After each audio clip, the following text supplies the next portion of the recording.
Hey y'all, what's up? So I'm out here doing a really quick video. I'm not even sure if I'm gonna post this or not.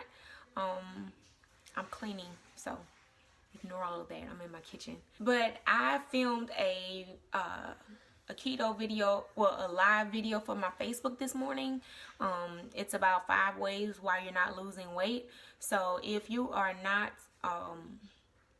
if you aren't friends with me on Facebook, you could still see the video because it is public. So I will place my name right here. People do that and then it's so beautiful. So hopefully it's right. I'll place my name right there and you can find me on Facebook. So anyway, I was responding to some emails and some texts, and I hit my, went into my contacts and I accidentally hit the favorites part. And when I went in there, all my favorites, and I realized, like, I don't know why this triggered an emotion from me, but on my favorites list, it's 2 people in my favorites who I'm no longer friends with, and I just never removed them from my favorites list because sometimes I have a problem like letting go. Well, I used to deal with problems of letting go, and I've always had a tough time with rejection. And not that I have completely conquered that feat, but I can speak on how I've grown, because usually something like that would have sent me into like a tailspin, and I would have went in my room and started feeling sorry for myself and analyzing myself and wondering what it was that I did wrong to why those people don't want to be friends with me anymore. And really just talking myself down, and I'm just being really open and candid with you guys. I don't even know if I'm going to post this video, but now I don't do that anymore because I realize that the reason why your relationship ended is not always because you did something wrong. And it took me years to realize that even if I know that it was nothing that I did wrong, I'll overanalyze the situation and make it my fault.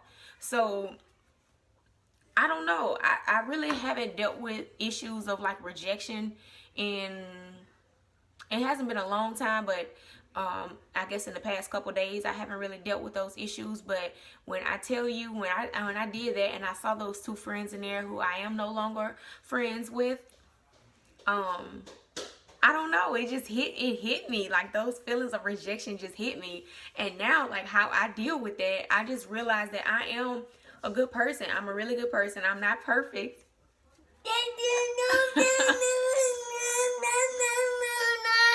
Right. All right, sorry about that.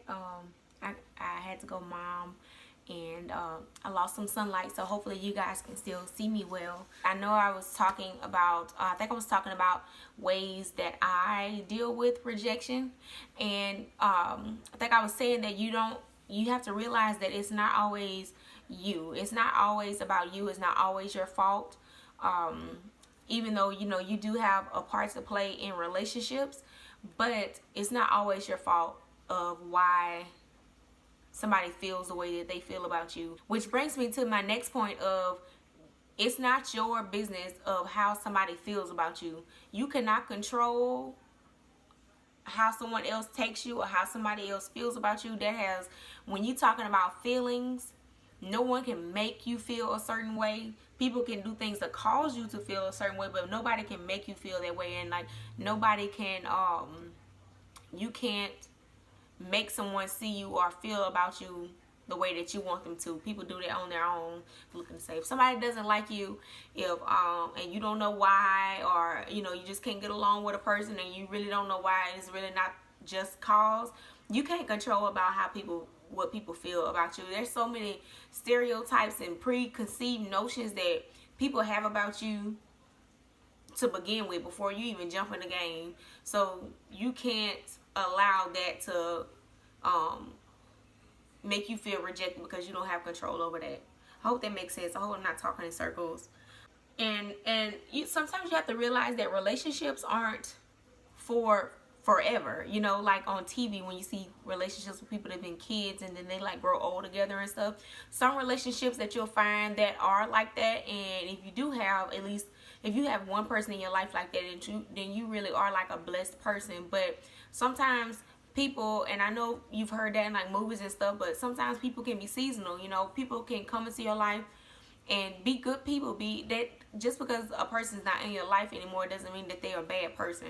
Sometimes they've served their purpose and it's time for them to move on, and it's time for you to move on. And my main thing, which I hope that I can make sense on this point, but you can't connect people's rejection towards you to your past. And what I mean by that is, like, let's just say, I remember when I was in elementary, I think I was in 2nd or 3rd grade, and I remember a girl telling me that nobody likes you anyway, you know. And I'm 30 years old now, and that happened in 2nd grade. What, 6 years old? I was, what, 6 or 7 years old? And I'm 30, and I still remember her telling me that. So in the back of my mind, whenever something happens, whenever something would happen, or let's just say my friends would have a party or something and not invite me, I can hear that voice in my head going, nobody really likes you anyway, you know. Or I get on Snapchat and I'll see my friends, my friend with her friends somewhere else, and I'm like, dude, like, why didn't they invite me? Like, I'm right down the road, or they in my neighborhood, or they on my block, you know, why nobody invited me to it? And then I can hear that voice, nobody ever liked you anyway. Shut up. Don't believe it. You can't connect rejection from people with your past. If you do that, that'll put you in a tailspin, and it'll be harder and harder for you to get past rejection. And also, sometimes people not even worth you getting upset and all in your feelings about, which I hate that saying, in your feelings, because it takes away what you're actually feeling. But sometimes people don't even know you from a can of paint. You know, sometimes you just need to learn to say, did you hear me? I said, everybody not worth your energy. Everybody is not worth you thinking about and overanalyzing. Sometimes you just gotta say what I said and let people go. Sometimes they're not even worth it.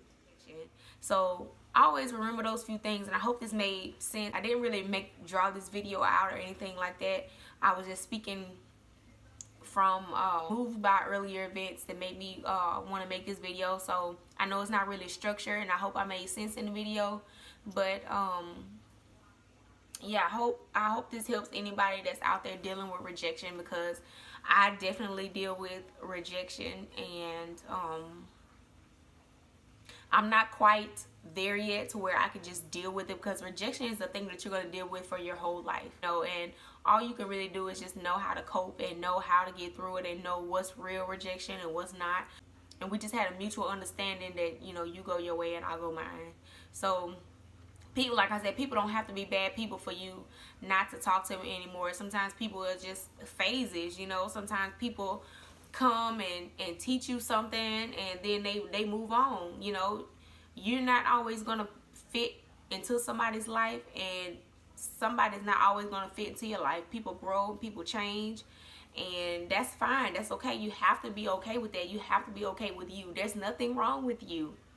There's nothing wrong with you. Sometimes things just aren't for everybody, you know. Just do your best that you can do in life. What more can people ask for you than that, you know? Like, if you're doing your best, then don't punish yourself because your result is not what you wanted. You don't deserve that. Stop beating yourself up. And this message is for me, and along with whoever else that might be dealing with rejection. So I'm gonna go now. I hope this video wasn't too long, and clean up my mess here. I'll see y'all in the next one. Bye. If you like this video and you want to see more little things like this, like little whim videos, let me know by leaving a comment or hitting the like button and let me know that you like it, and I will try to do more videos like this. These kind of videos are easier for me to put up because it's not a lot of editing, it's not music and all that stuff going on, so I can just pop this video in real quick. So, you know, if you like these kind of, if you're okay with these a little more unstructured videos, let me know. Thumbs up, comment below. Did that rhyme? Yeah.